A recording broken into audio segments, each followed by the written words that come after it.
To L, once I kind of get it down, how do I incorporate that into my full swing?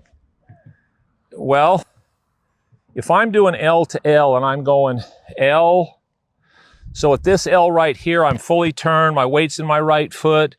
I come down, I run the club into the ball, my hands release over here, I'm up to my left side. So I've gone boom, boom. So there's L to L. So how do I incorporate that into my full swing?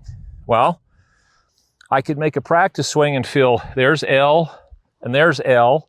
Now when I make a swing, instead of being here, I'm going to make a little bit more turn and a little more turn on the follow through. But the same L to L, if you were to slow that down, those positions were exactly the same.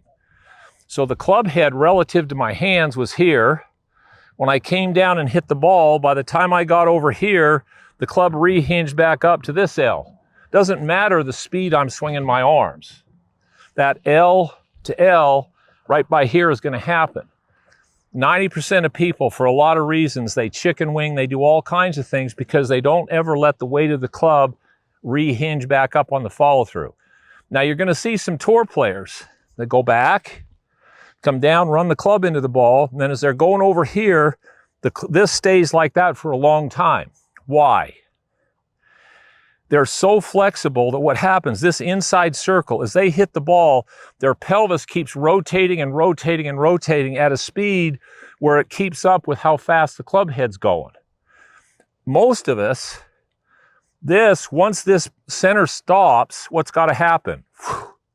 Same thing happens to them. Once their hips stop going, the club rehinges. So if you try to copy them, you got to be careful.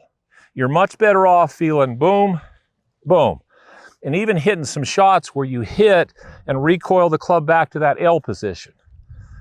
So you do this. So you've got to recoil the club. So you're going to make the L, you hit, and then bring the club back to that L position. Hit, bring the club back to that L position. So you start to keep reinforcing